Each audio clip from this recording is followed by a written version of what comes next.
down this way. Yeah, let's get out the way we came in. Okay, come back. Everybody down. Carl? Yeah, right here. Hey, go out the way we came in. Yeah.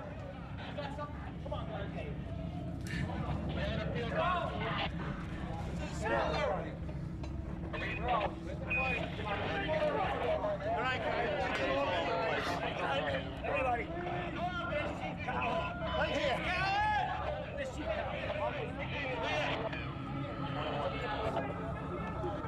Yeah. We got it. How's the way out of here? Go right. No, come in. We gotta get everybody out. Let's go. Let's get some lights. Many people ask me, what was it like that day? Command post in Tower 1, to all units. Evacuate the building. Command post to all units. Command post to all units. And I think what they're asking is, what was it like to be part of history?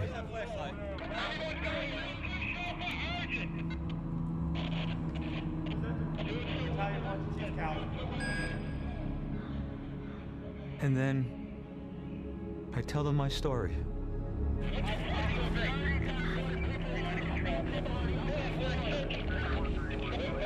And I tell them that there were signs of devastation everywhere.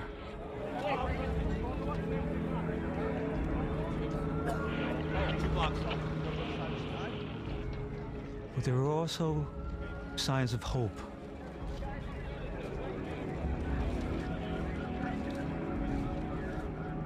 And at this extraordinary time in history, those little moments of caring for another were the difference between life and death.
It's 2 minutes before the top of the hour.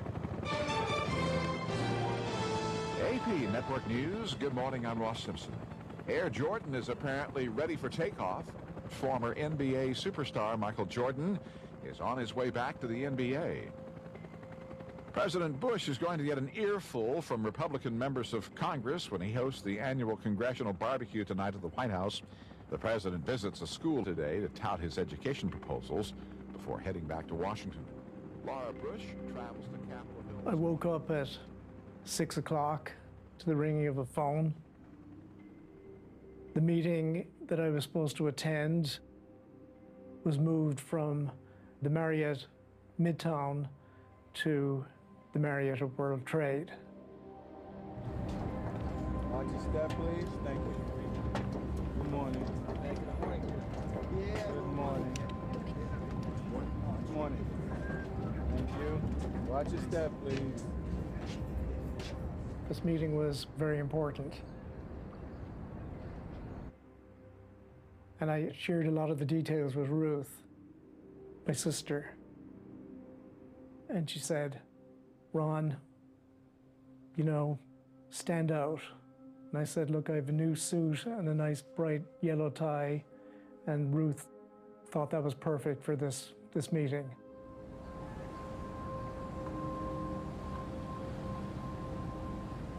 And taking the ferry across in the morning, walking through where the boats are, there was a man with a glass of champagne, you know, cheering people.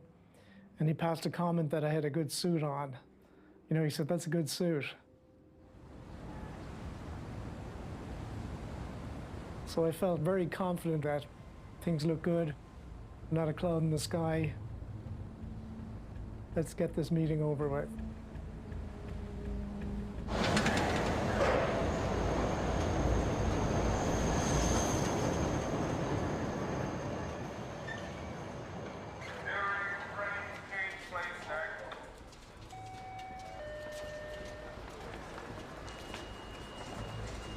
I worked at the hotel that was between the two towers, and I was a production chef.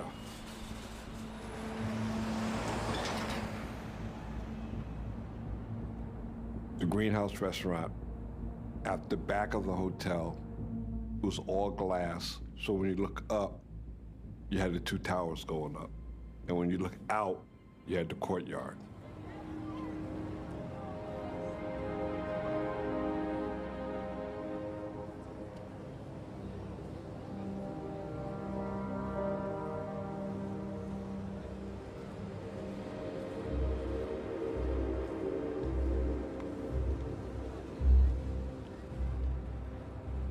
The first time I saw them, I was going there for an interview.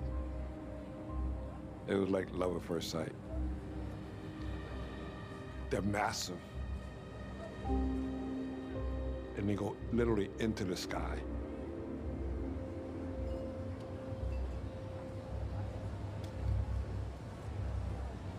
And I remember thinking to myself, this is where I want to be.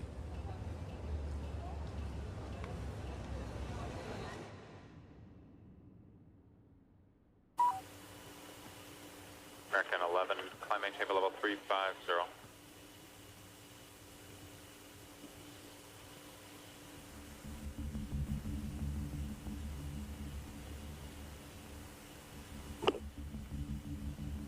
American 11, Boston.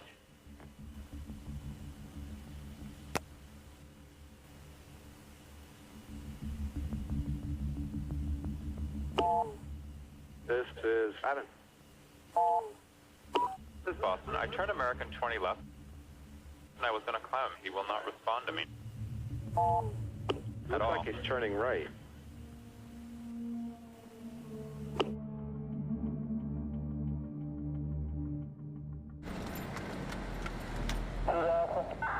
Two Alpha. Notify Con Ed to respond.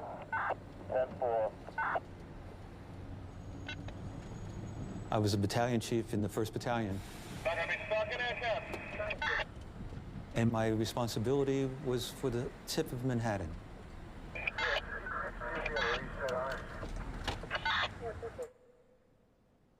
I'm the first one in my family to be a firefighter. My father was a letter carrier in the post office. And after I became a firefighter, a number of years later, my brother joined the fire department too. Kevin was 3 years younger than me, so it was always this looking up to the older brother, you know, sibling. I'm following in your footsteps, and every now and then I'll do you. Danny, is that as you good? Yeah, it's good. Chief Lyman with the traffic good, over. Battalion chief was just a great rank. It allowed me to step back a little bit, and yet, at the same time, to be connected to our firefighters. It's an S5 box, is what he called it. I don't think it goes into... And these babies are all locked up. We'd have to start forcing things in. That morning, I had 20 years and 6 days in the fire department. In other words, I could have retired 6 days earlier because I had my 20 years in. But I was enjoying being in the fire department so much that I didn't even think about retiring. All there was just a connection, bunch of connections. All right. 25. And then we get a call for a gas leak on the corner of Church Street and Lispinard.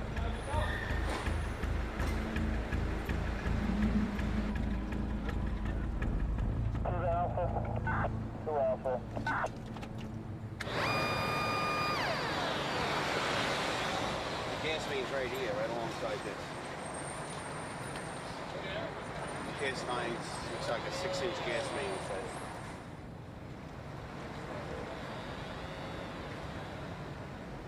That day, I was working as the aide to Chief Viper. And that was a position that I had only done like once or twice.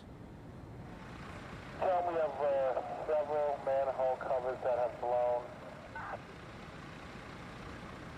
Being a battalion aide is a very important job.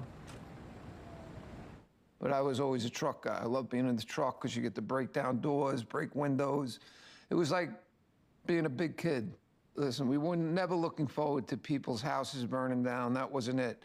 But you did look forward to going to fires. You know, it was your job. It's what you were paid to do. And the feeling you got was very intense. And while it was going on, definitely, I've been in a lot of scary situations. But when it was done, you couldn't wait for the next one.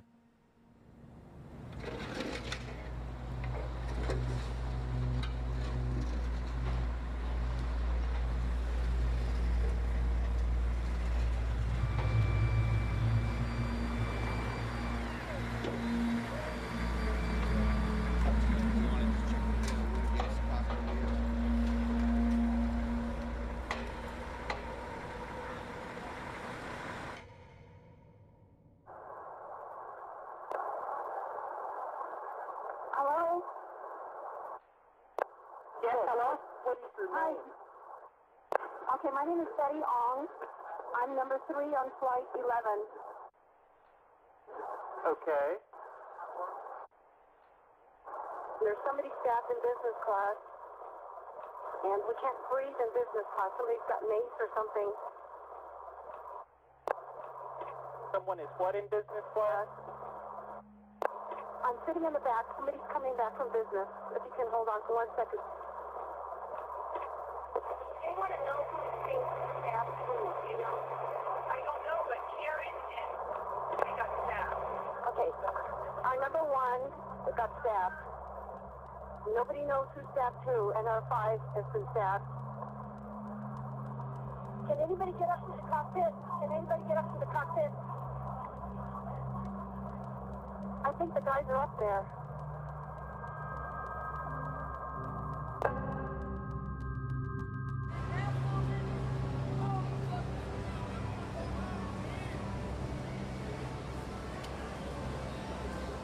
When I got to the Marriott, I was early. I mounted the steps that led up to the hotel.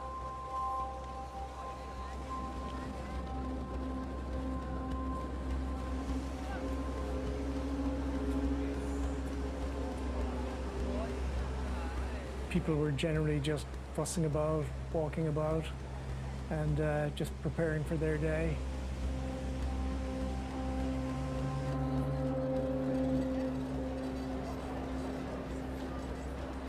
First thing I wanted to do was go to the bathroom, check my hair, check my tie, make sure I look good for this meeting.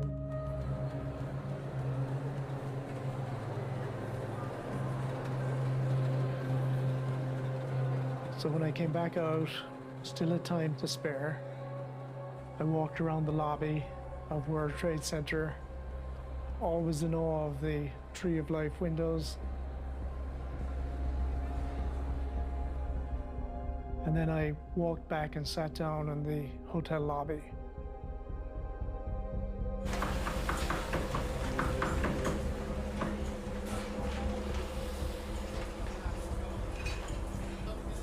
I go into work.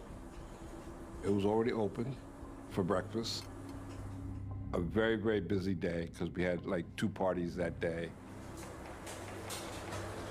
Dave, we got a peppermill, please? So I cooked all the pasta and the sauces for the banquet parties. And I was stacking it. I'm in the walk-in refrigerator. Doors closed. I guess it's like a sealant. Like you really can't hear what's going on outside. There could be people right outside the refrigerator talking, and I can't hear a thing.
I remember sitting in the car with sirens blaring,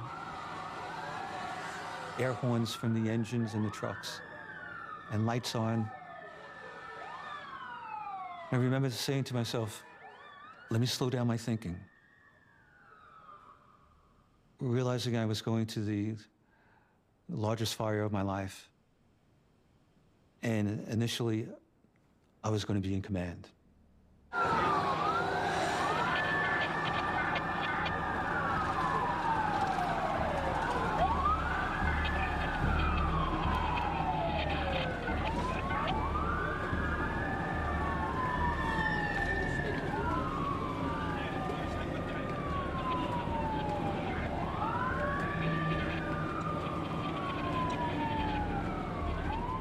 As we pull onto the West Side Highway and I look up, it was overwhelming.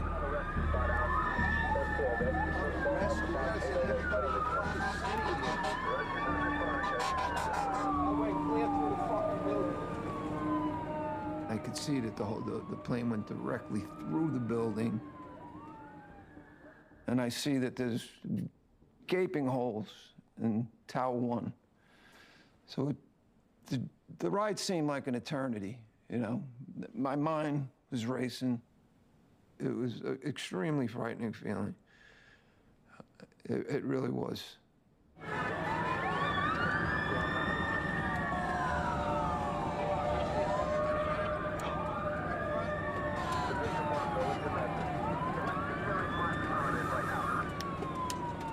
We pulled up right in front of the North Tower, and there was a lot of broken glass.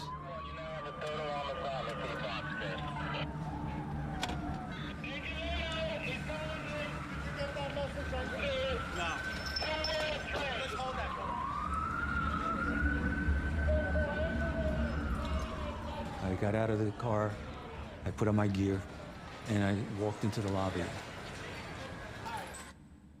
And as I walked in, I saw two people to my right badly burnt.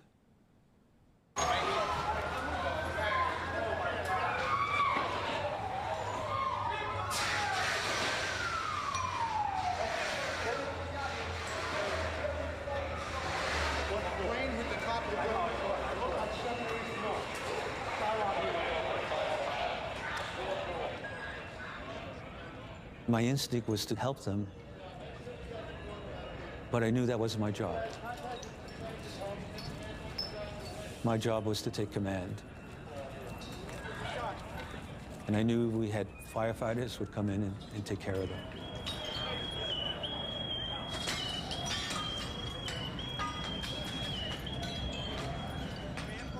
As we walked in, we found out that all the jet fuel went down the elevator shafts and blew out the whole lobby.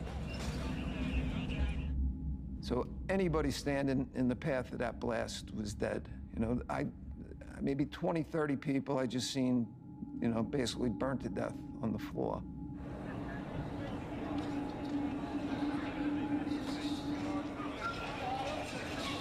It was pretty horrific.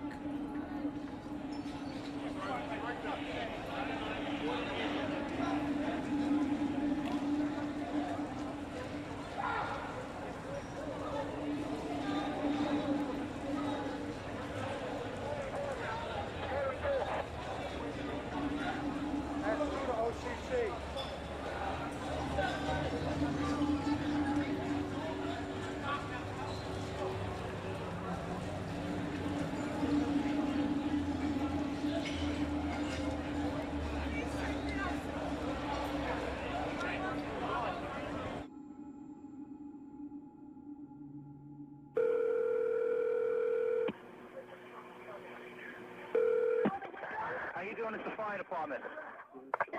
Hi. I'm on the 100th floor of the World Trade Center with 30 people in the northeast corner. It's hard to talk. Yeah. There's a lot of smoke. Right. There's heat. We're all overreacting. Please come right now. All right, no problem. We'll get to you. Please, immediately. They're on the way. Bye.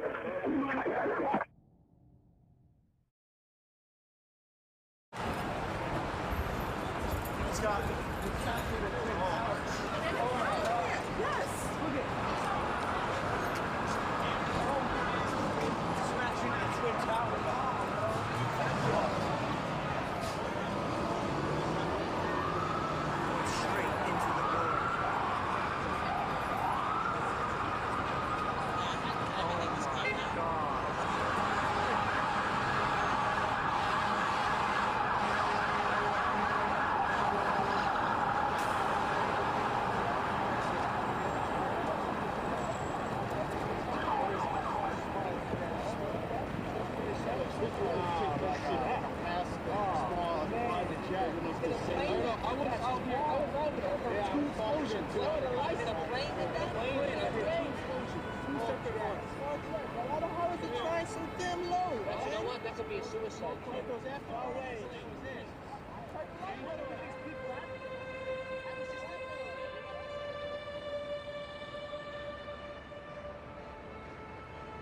People were running around,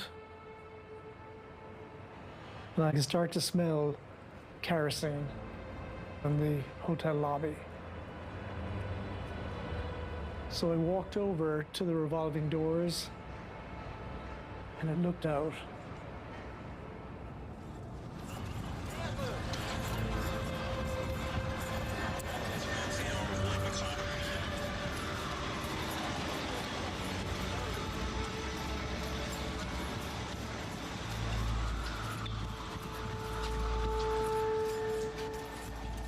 I couldn't figure out what was happening.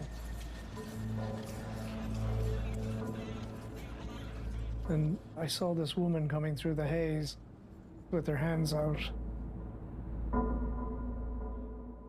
And I just couldn't figure out for the life of me, like, what was wrong with her. And as I went closer to her and as she walked to me, I could see she was badly burnt. And I could see that she was still smoldering. So I brought her into the lobby and I sat her down by the wall.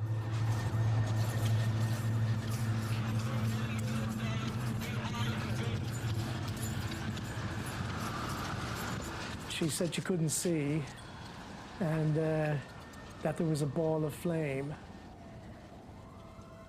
And her eyes were like pretty much burnt shut. So after a minute or two, after I could get her calmed down a little bit, I asked her name.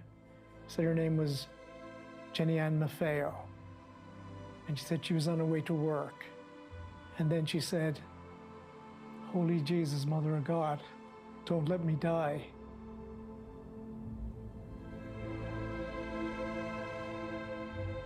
She said, "Help me. Don't let me die, help me."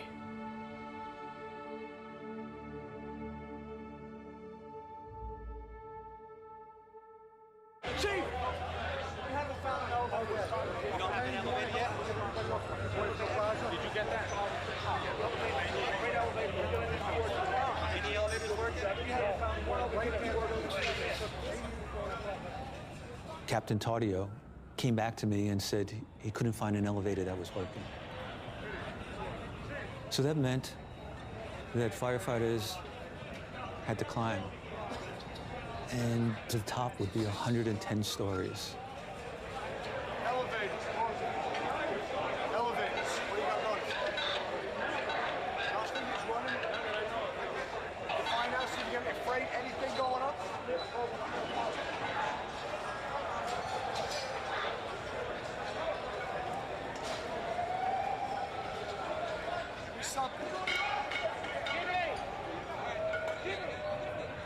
And as firefighters came in, they came in quietly. There's noise from the equipment we carry, but they didn't say a lot. They were thinking about what lied ahead. And they thought about how they would handle it.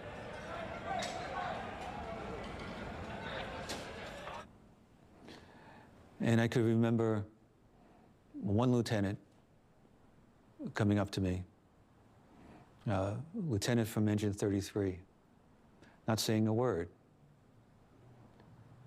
And we looked at each other, wondering if each of us was going to be okay.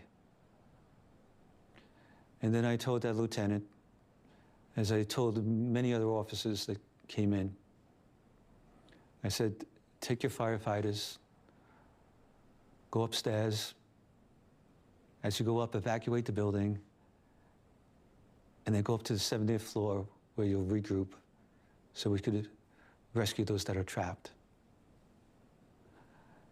The lieutenant turned around, took his firefighters, and as he turned around and started to go upstairs, that was the last time I saw my brother Kevin.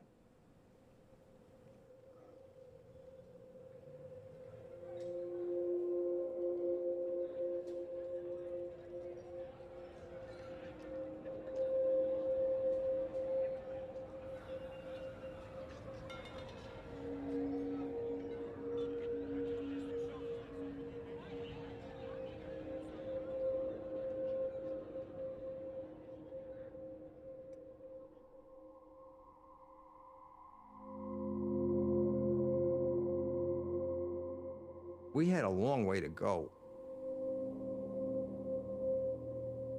But when I was 18, I joined the Marine Corps.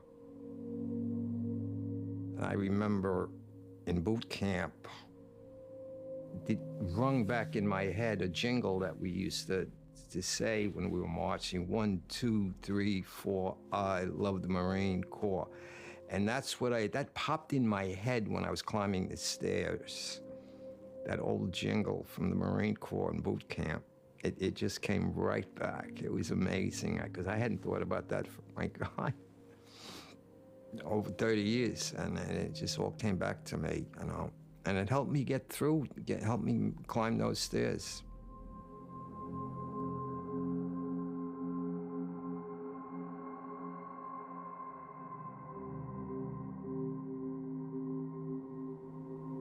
The stairways are relatively narrow,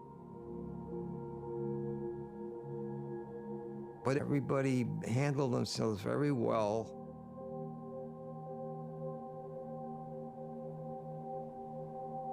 Nobody panicked. People were thanking us. Thanks for doing a great job. And I just said to the guys, it's going to be a tough day, but we're going to get through it.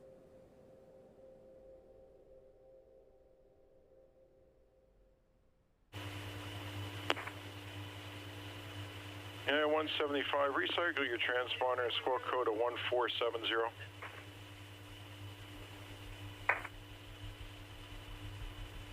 United 175, New York. United 175, do you read New York? Delta 1489, do you read New York? Delta 1489, go ahead. Okay, just wanted to make sure you read New York. Hello? Do you see that United 175 anywhere? And do me a favor, you see that target there, the 33-5 climbing? Don't know who he is. We have a hijack. We have some problems over here right now. Oh, you do? Yes, I can't get a hold of the United 175 at all right now. And I don't know where he went to. All right. Okay, I'll see if I have one. All right. United 175, New York.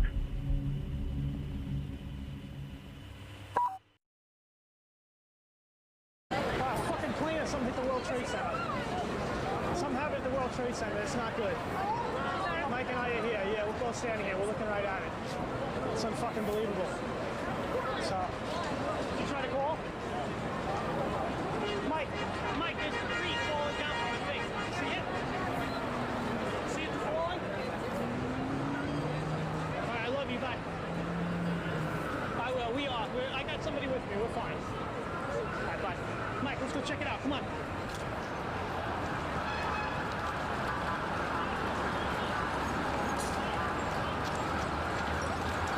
Sucker's still falling. Let's get out of here. Mike, we're gonna get killed. Mike, we're gonna get killed.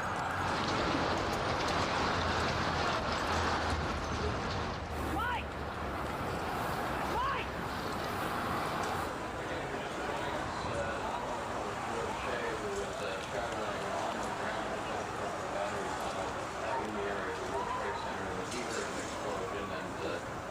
George has been kind enough to call us for some of the information about this incident as we look at live pictures of the World Trade Center. An airplane crashing into the side of the World Trade Center.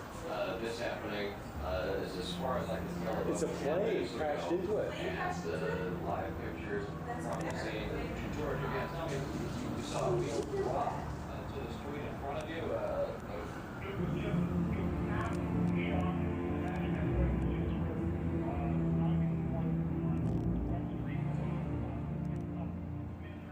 I'm in the walk-in refrigerator for a good 15 minutes. The door's closed. And when I come out of the refrigerator, there's nobody there. There's no kitchen staff, there's no waiters, there's just nobody there. And I'm like, where's everybody at? Where's everybody at? I look into the chef's office and I notice the ceiling is cracked. There's a crack in the wall, there's a little bit of water coming down, and then a guest comes in from the restaurant, and I go to tell him, like, you can't be here, you know, you gotta go back out. But I already noticed he had a crazed look in his eye. And then he's like, just go look. Just go look. As I'm pushing the door open, there's something caught in the door.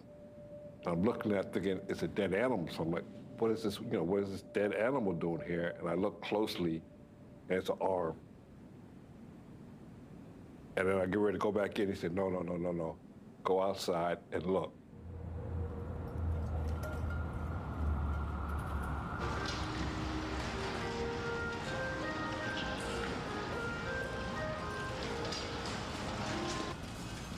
As I look around the courtyard, there's nobody there. I saw burning pieces of metal everywhere. I saw pieces of luggage. I had no idea where they came from. I look around the corner.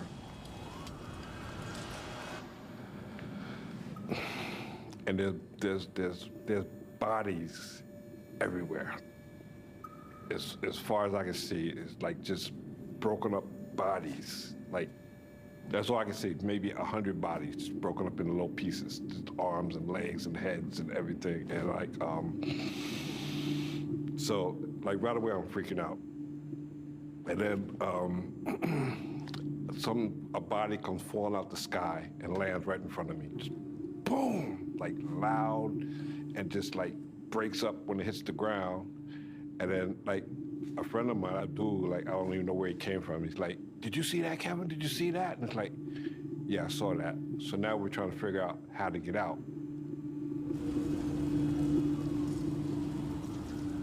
He was saying, and probably correctly so, never get on the elevator. And I remember thinking to myself, it's only 2 stories. I would be downstairs before you know it. And I remember pressing the button, thinking to myself, if the door opens up, I'm getting on it. I press the button, the door opens up. I look at it, Abdul, I said, come on, you coming, you coming? And he says no, and he goes all the way. And I get on the elevator, and he never made it out. You're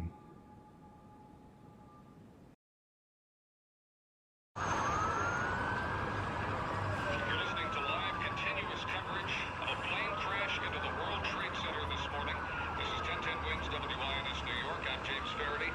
Now for more on the story, 1010 Wins newsman Lee Harris. Good morning, and it is not a good morning in New York City. A major disaster, a plane crash into the World Trade Center.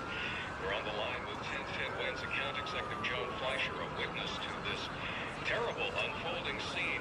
Joan, could you maybe just recap for those just joining us what happened? When I was on the floor with Jenny Ann, I held her hand and I yelled, you know, numerous times for EMS, for emergency services, for help. Nobody was coming.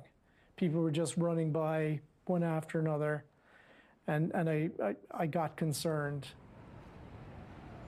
So I ran into the bathroom, pulled a clean plastic bag, and I filled it with water and patted Jenny Ann down with it.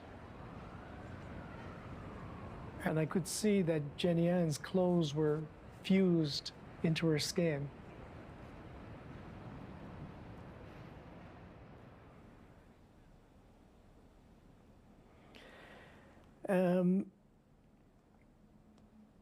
While we were on the floor, and when there was no emergency services help or aid coming, Jenny Ann was getting more and more concerned that she was going to die.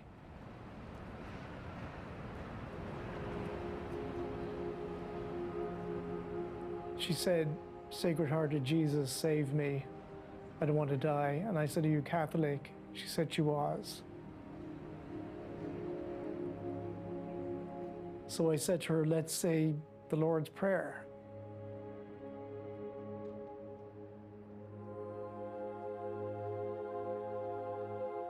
Our Father, who art in heaven, hallowed be thy name. Thy kingdom come. Thy will be done on earth as it is in heaven.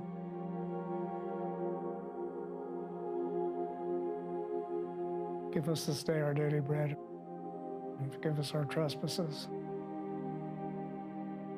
as we forgive those who trespass against us.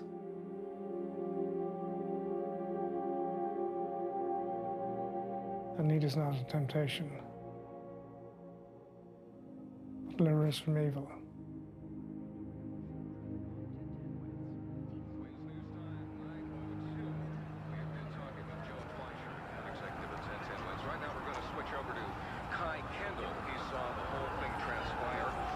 Vantage point on 14th Street, and again we're talking about a plane crash into the World Trade Center. Kai, what did you see and what can you see now? Well, I saw the plane come overhead. I happened to be looking south toward the World Trade Center.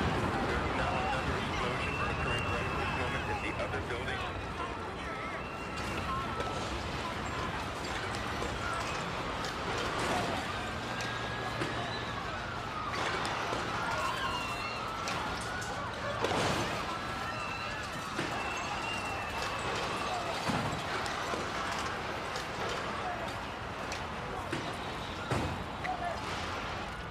There's no doorway.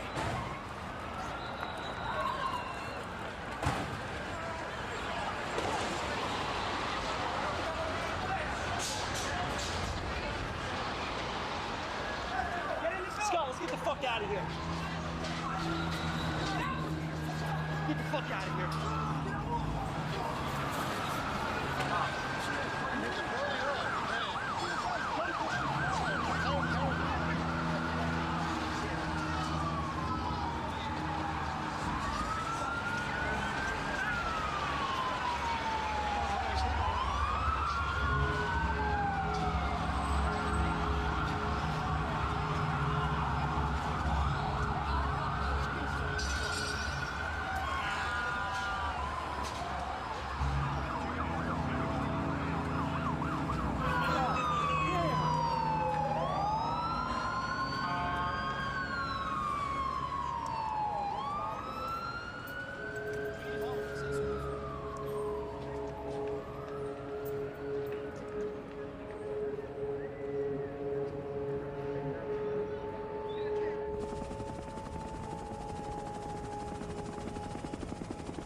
What you're seeing is both towers of the World Trade Center on fire. A second plane the size of a passenger jet flying into the second tower of the World Trade Center.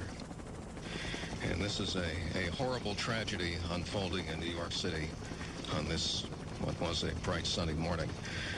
Joan, obviously the situation has been growing worse as you've been watching it. How much worse does it appear to be than initially?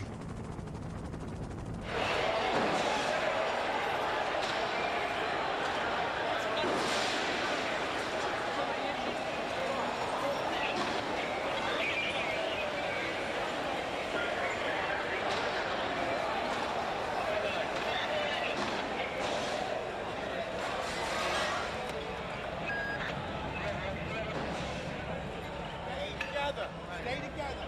Let me know what's going on. We're just gonna have to walk in. One way to go. Second plane is with motherfuckers.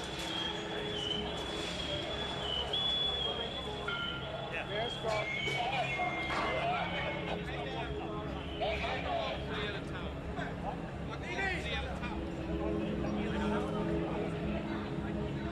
We knew at that moment that our problem just doubled in size.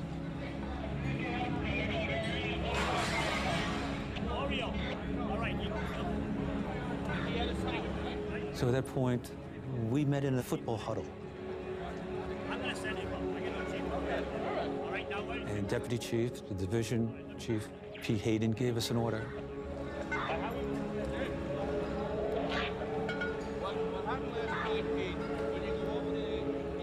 Half of us would stay in the North Tower. The other half would proceed to the South Tower.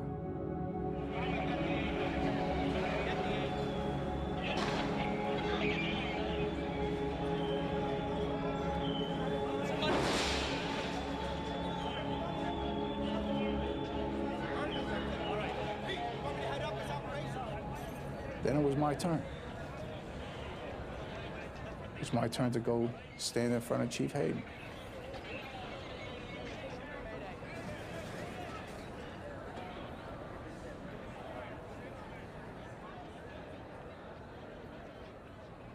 Our orders were to go upstairs in the North Tower for search and rescue. And one of the firemen from Rescue 1 looked up and he said, "We may not live through today." And we stopped and we thought about what he said. He said, "You're right, we may not." And we stopped and we took the time to shake each other's hands and wish each other good luck. And it's great knowing you. And hope I see you later. And of all those guys I was surrounded by, I'm the only one that's alive. They all died.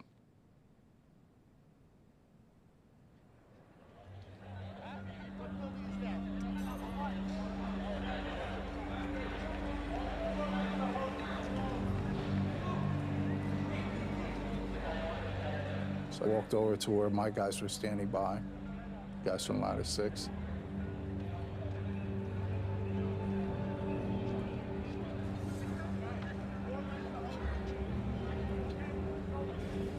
And I say to them, "It's all right, guys, here's the deal. It's a raw deal, but this is what we have to do. We have to go upstairs for search and rescue in this building."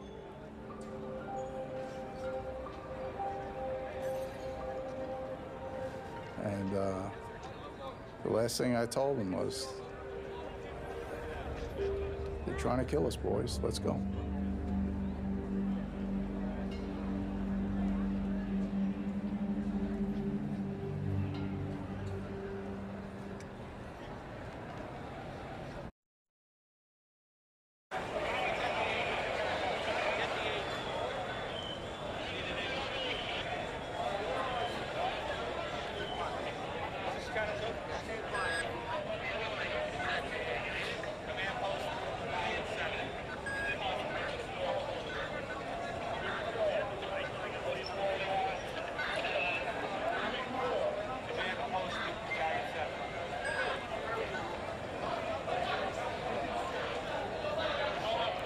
The repeater radio system got knocked out when the first plane hit.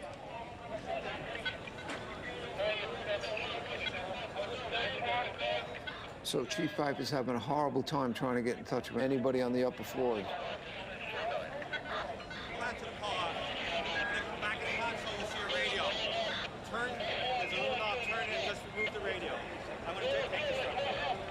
And that's when he sent me back out to see if I could grab the repeater radios.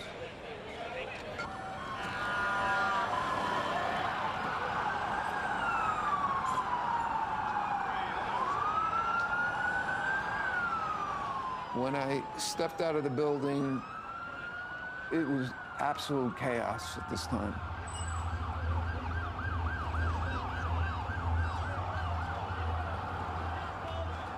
People trying to go out, firemen trying to come in.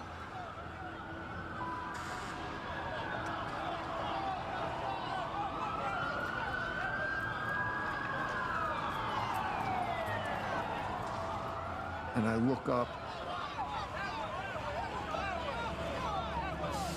and there were hundreds of people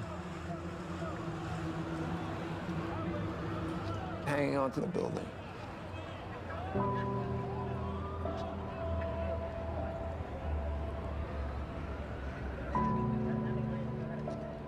That's one of the things that sticks with me every day.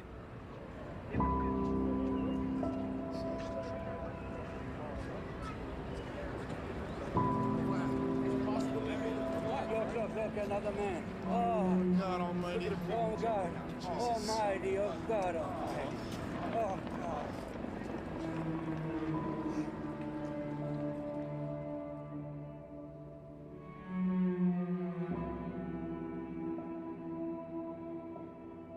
I can't imagine being in those people's shoes, having to make the choice of either burning to death or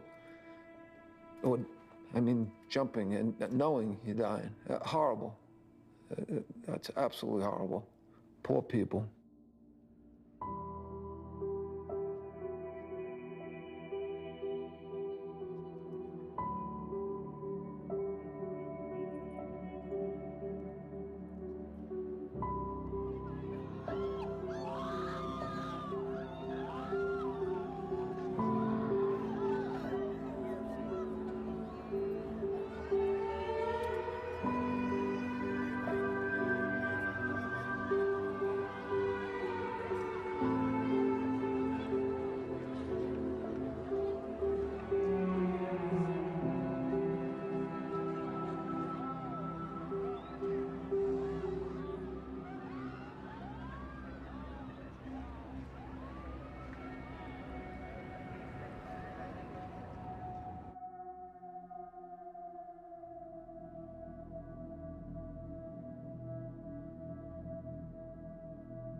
When we heard the crashing sound, it was something that we never heard before.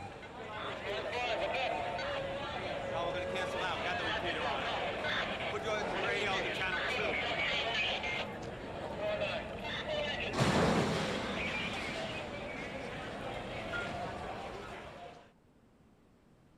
2. But we knew exactly what it was every time it happened. Another life being lost.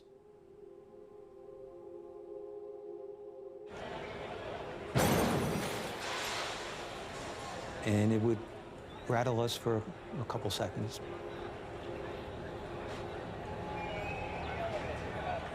But it was almost motivating us to push even further, to get to the people that were trapped. And I grabbed the PA system and I made an announcement to wait, if you can, we're coming.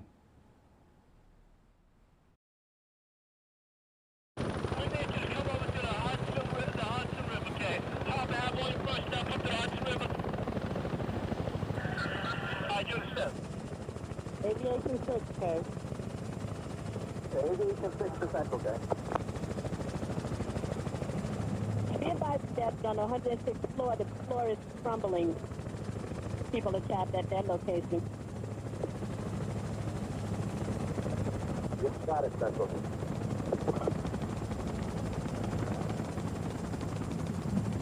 In 1993, we were able to rescue people off the roof. So having experienced this somewhat before, we kind of thought that was going to be the same game plan. And I had so much confidence in the skill of this pilot flying this helicopter that I was like, if there's somebody there, we're going to be able to get them off. You cut car 45 off. 45 space cut you off, 10-5 it.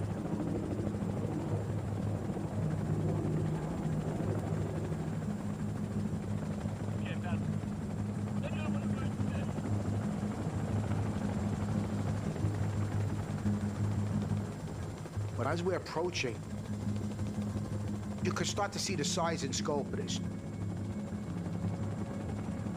Hey, you're the standby. You're the standby one. We'll get the harbor base on it. Citywide Central Harbor Base, Kate. First thing we did was survey the rooftops of both the north and the south tower. Command post on the air. Command post. The south tower, the amount of smoke that was billowing up and coming over the roof, just, it was out of play. Aviation on the air? Aviation on the air. Aviation 3, proceed with the message. People hanging off the windows about 5 floors from the top. There's at least 50 people hanging on.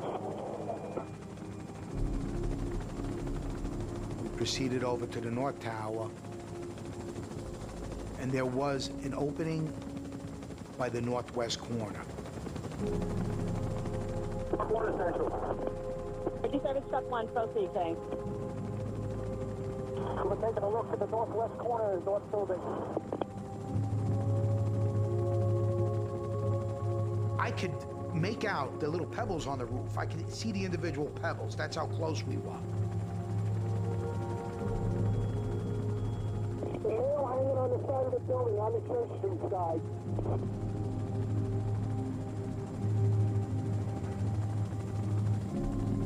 We continued circling the towers.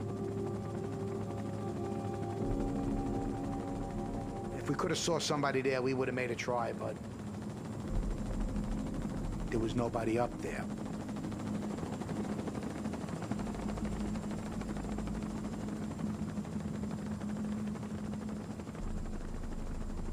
My heart just sunk into my stomach, and I'm looking out the window of the helicopter, and I'm seeing people.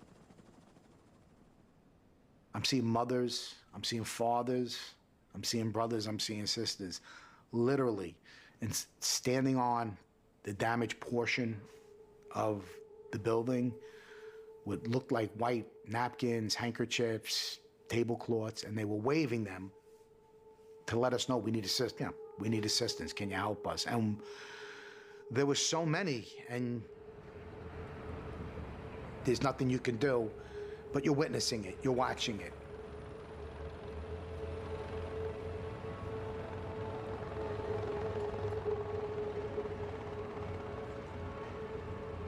And I was reading those facial expressions and those look in the eyes. And I'm sure they were looking back at us, and they maybe were reading our facial expressions that it was bad. It was very bad.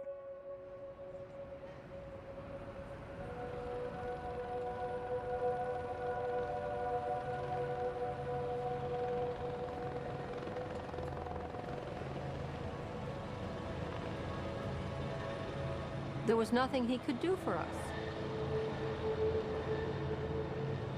I think we actually waved to him, and that was it, and then they flew away.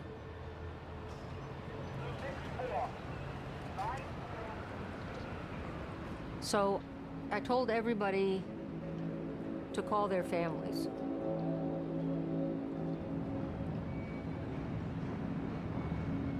I called John, my fiancé. My voice shook, and John asked me what was going on, and I said, John, we're on the 89th floor, we're trapped here. The door to the stairwell is jammed shut, and we can't get out. And I don't know when it'll get fixed. I don't know what will happen. But we are trapped on the 89th floor.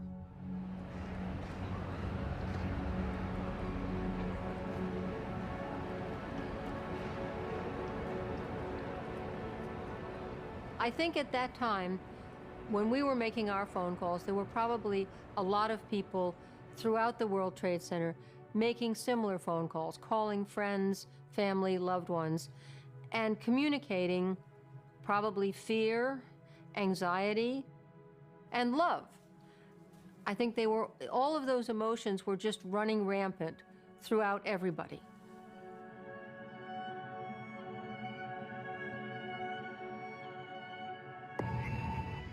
Mom, it's Steven. My building got hit by a plane, and right now it's, I think I'm okay, I'm safe now, but it's smoky. I just want to say how much I love you, and I will call you when I'm safe. Okay, Mom? Bye.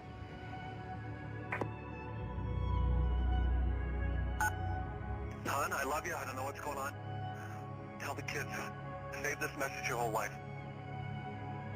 I love you. I don't know what's going on here. Bye.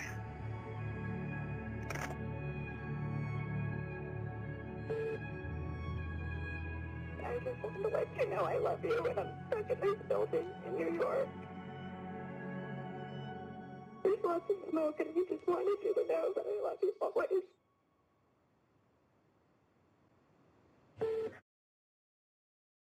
The FBI is looking at reports that there was a plane hijacking before the crashes. And while we don't have any reports of casualties at this time, looking at the scene, the gaping holes in both towers, the smoke and the flames, it is reasonable to assume that there has been massive loss of life in New York City this morning. Again, this makes the World Trade Center bombing of about 9 years ago look like a relatively minor incident. After the second plane hit, a rumble came through the lobby. I can remember standing up in shock, wondering, what the hell is that? I knelt down beside Jenny Ann again, and I said to her, you know, we should try and get out of here if we can. Around the same time, pieces of ceiling were falling. The vapor was getting thicker. You know, you could see a haze, a gray haze, with the kerosene smell was developing more, and people were just panicking and running. And somebody said help was on the way, but we had to walk for the help.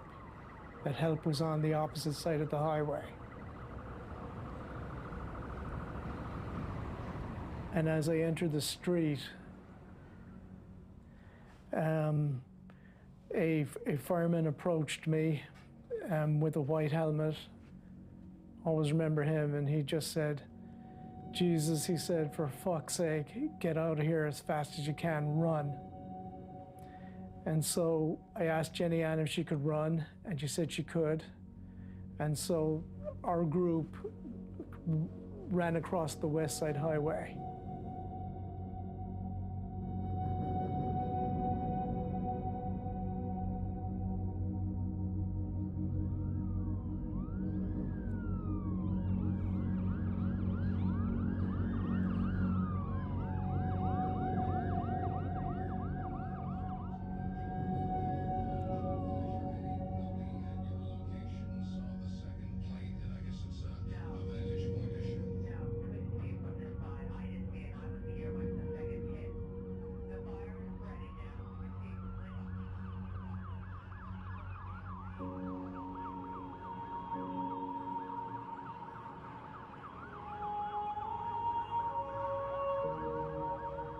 While they were packing Jenny Ann into the ambulance, I leaned over and said to her, you're going to make it. You got to make it now.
All I knew was I'd been through something horrific, and all I wanted to do was just go home, have a shower, go back to life. And it was probably 20 minutes when the phone rang, And it was my sister's husband, David McCourt. David asked me if I knew where Ruth was.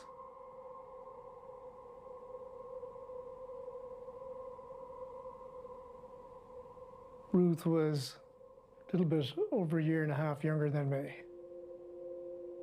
We were very close.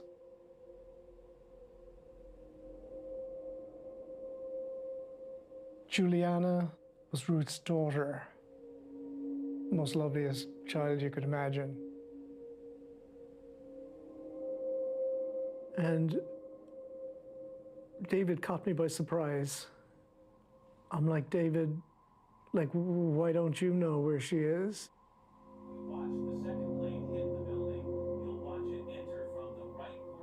And he said, Ron,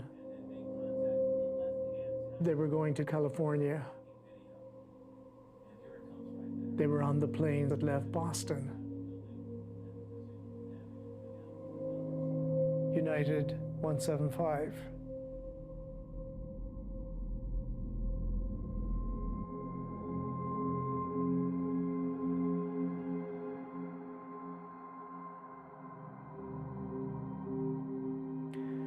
I think I got down on my knees and I cried. I couldn't believe like that, you know. I was literally saying the Lord's Prayer with this woman on the ground of World Trade Center, you know, when my sister's plane hit.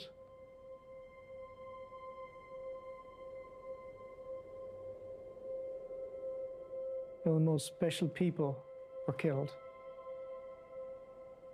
This was my world, never to be the same again.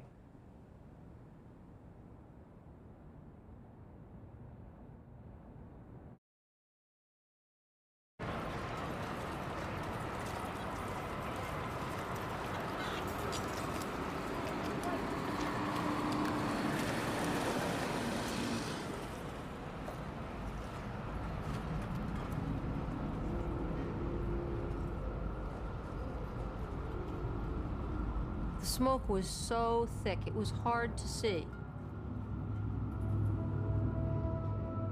But I was trying not to think too much about the fear.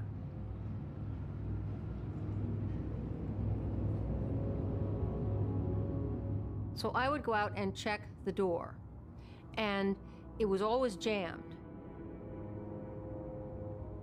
And then the one time I did go out, there was a sudden pounding on the door.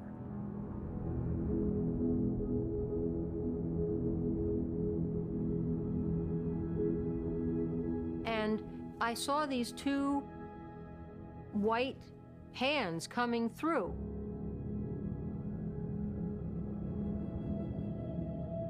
And then the door opened and the smoke went out. And there were two men standing there in helmets with flashlights and an axe. They had come to rescue us.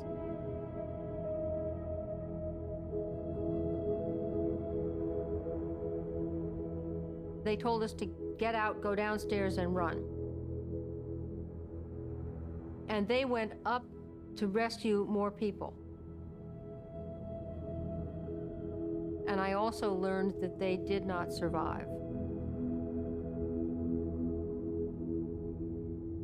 They were such good, brave souls that I do call them angels, because I think that they were. And they were doing everything they could that day to make sure that people got out of the tower. And as I said, they went up when they should have gone down to save themselves, but they didn't. They went up and put themselves back in harm's way just to save other people. So I do think they were angels. They were true heroes.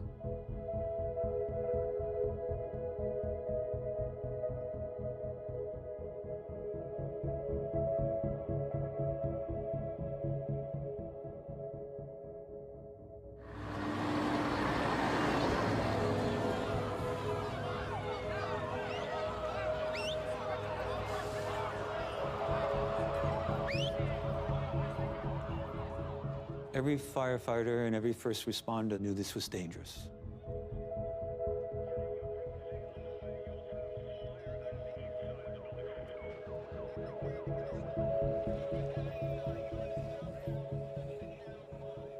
They saw the smoke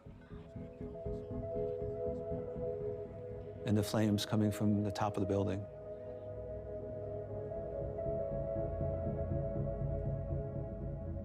But they also knew that people were in their greatest moment of need. And they made a personal decision to go into the building to rescue lives.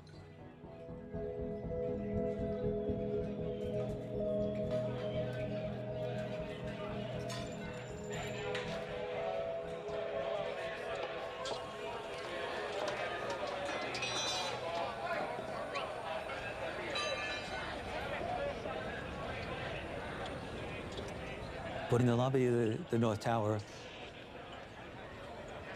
we had our fire department chaplain, Father Michael Judge, and I could see his lips moving.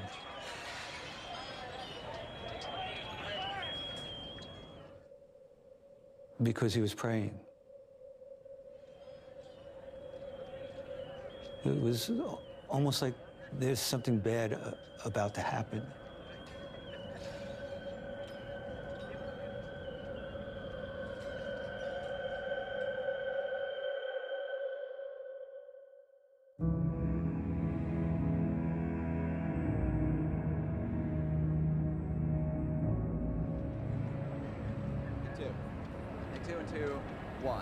This is as close as we can get to the base of the World Trade Center. You can see the firemen assembled here, the police officers, FBI agents, and you can see the two towers.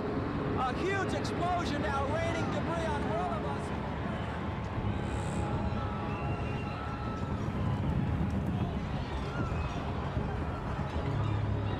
Every cell in my body said, "Get out of here."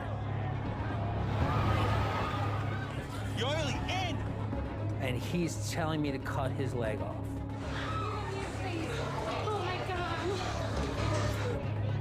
Nobody is coming to save us. We have to get out of this building on our own. There is still one more aircraft somewhere. I took the phone and I heard Mark's voice.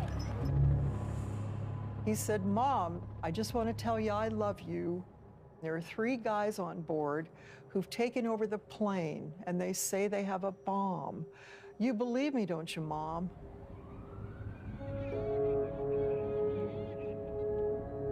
He was on the radio, he was talking to me. And he said, "I'm coming for you, brother. I'm coming for you."